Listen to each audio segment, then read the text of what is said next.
Well, good morning, everyone. It is 5:16 a.m. Are you awake? Because the homeless shelter has decided 16 minutes ago everybody should be awake for all of the jobs that we're supposed to report to, so we can not be homeless anymore. But it's 5:16 a.m. It is the coldest it will be outside of all 24 hours, and we will be thrown out there in just a little bit.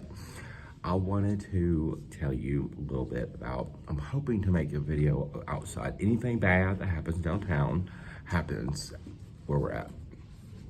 And all of the criminals know when we leave.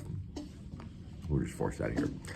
I wanted to tell you a little bit about two relationships and how I know absolutely that I overvalued one of those relationships way too much.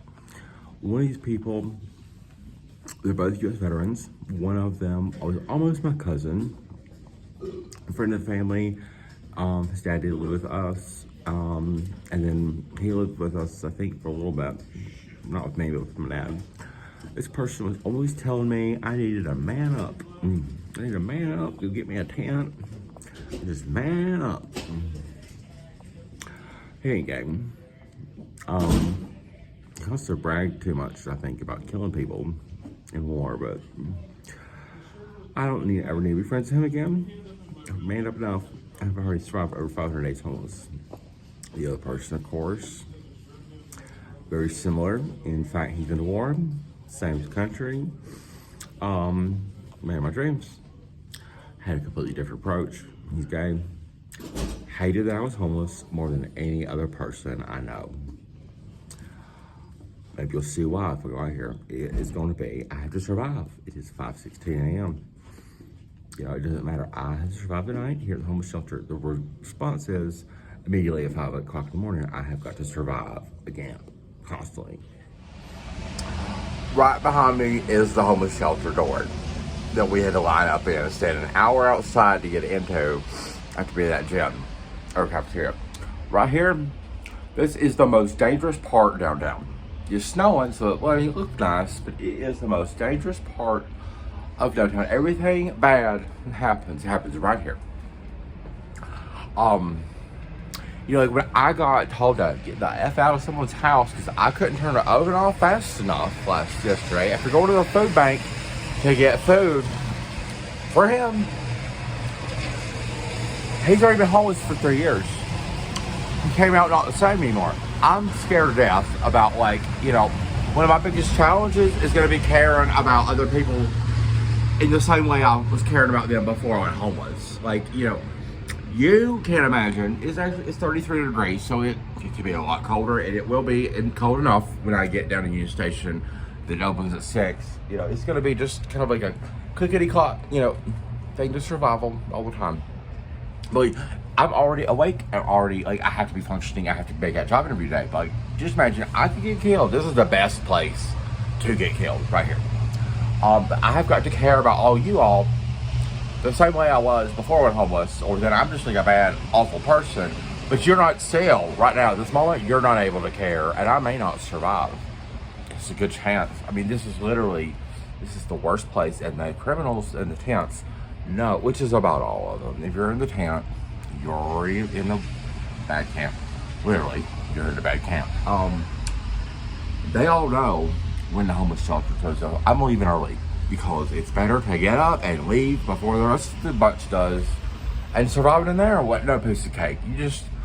It's all because, you know, I had someone went out of town, the best place to stay, they went out of town. I had to stay somewhere else. It didn't work out. I turned it off. And he was the guy who I like to stay with. He was like, well, tomorrow evening. I was like, I have to survive to tomorrow evening. And he got that when he understood, oh yeah, you really have, like, nowhere to go until tomorrow evening. There you go. I'm going to amend the video one more time and just show you how early it is. It is not 6 a.m. yet, but there's, like, nobody downtown. Nobody is getting ready here yet. The homeless shelter, of course, woke us up at 5 a.m. I did the smart thing by going ahead and getting out of there while it was still scooters before they threw everybody else out to make us stand in line again outside to wait for breakfast. Today's the best or nothing day. I went already stopped at 7-Eleven. I got me 2 donuts. I was stopped at Union Station. Now, I'm not over at Union Station because there's a security officer who, as soon as I got there, told me and one other person, this is private property and you must move on. Now, at 6 a.m., it'll be public property pretty much all day long. But these are the conditions. See, I'm soaking wet. I have a job interview today. I'm soaking wet. It's snowing. You can't see it, but it's coming down. You can see it's wet outside. And, you know, like, I knew yesterday on Food Bank to be indoors, to be somewhere as safe as I could be, and to just ride out the rest of the cold, rainy, wet kind of weather indoors. Someone told me, because I couldn't get the oven off fast enough to get the F out. All these conditions are like, this is what I've been surviving for over 500 days. You just don't care. You just have never been able to. Maybe some of you could say that this is literally what I'm saying, and I'm 16 times more likely to die. Now, I did get in front of us, there was a van turning, and I was going on a scooter in this slushy mess. It was dangerous. Fortunately, I did not die, but it was a close call. The van did have to brake. There was really nothing I could have done differently. And I want to say too, before I'm in the video, upload it again, but I want to say it's like, when I say things like my dad is a freak of WVU medicine, modern day Frankenstein, you know, all these kind of things like that. Would I have said that had my parents stayed together and my mother, who's a nurse, loved my father more when she was married to him? Would have any of that kind of like, would I have been homeless? You know, all of those kind of things all stem back from 1997. Now, I'm alive. And I really believe that, like, I'm going to use the Deborahs as an example. Deborah Knopfsinger, Deborah Elmore, Deborah King, all the Deborahs in McDowell County that just... Deborah Elmore did help at the beginning, and then when I asked for coordinated help, she just sent me more money. And then I said, I don't need more money, I need coordinated help. And then she just kind of quit talking to me. It's just kind of like, they can't handle it. They just, you're homeless and I don't like it. And so I'm just going to not care about you. That ended up becoming what all 4 of the Deborahs, ultimately, if they helped or not, that's what they've all done. We already got a documentary nominated about McDowell County.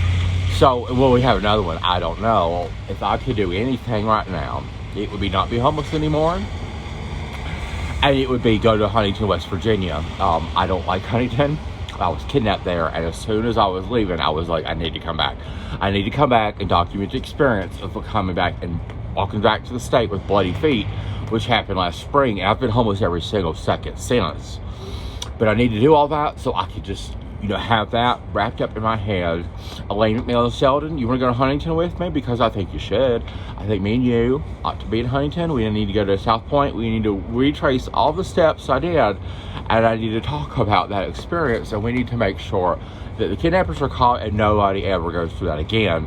But we, at the present moment, need to care about me not being homeless. So I've already went to 7-Eleven and I've got me 2 donuts. As soon as this place opens, it won't be as private property. We got to get out. You know, they've got to keep Union Station private enough or whatever for just a few more minutes. Then I'm going in there and I'm using the good chargers. I'm going to go find me a like a Denny's or an IHOP, and I'm going to camp out there until it's about time for my interview. On top of the interview, it's cold, it's rainy, it's wet. They got coffee, they'll refill my coffee. You want me to plug in? Like, what else would you be doing in this kind of weather? You got a job interview, and I just survived the unremarkable experience of what's home in Hellsview when they tell me to get the F out. You know, and my dad said the same thing, exactly the same thing in 2016. That is the thing that you have to absolutely, before he even went to WVU medicine, he had already done that.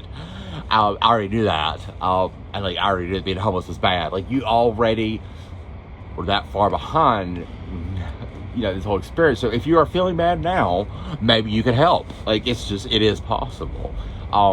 It's just something I've always known. And like, you know, while like the whole I'm being lazy or whatever comments I have got that haven't been helpful, they just bounce right off of me, because you ain't the mugger, you ain't the kidnapper, you ain't somebody I have to survive in the world right in front of me. Steve Tourette, the stepdad, Jerry Pennington.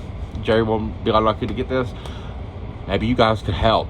Maybe you guys could be the heroes that love me. Still show that you love me more than my parents ever did. Just thought. One last one on the video, I guess. It's 6:01 a.m. I had job interviews at 1 p.m. I have to survive like no one else does. I'm never home. Ever. It's like this right now. This is peaceful. The schizophrenics have not come in yet for their tirades. This is homelessness in America. You just have no freaking clue. This is what you're fine with. You're probably still sleeping in your safe warm beds, probably like I would have been had I never been homeless. My dad decided to make me that way in 2016. Things ain't never been the same since. I hope this changes someone's mind now or in 10, 15, 20 years. I have to survive constantly. There's no going home. There is nowhere to be. This is one of the best places to be. And like I said, the schizophrenics haven't come in yet. They're on the way.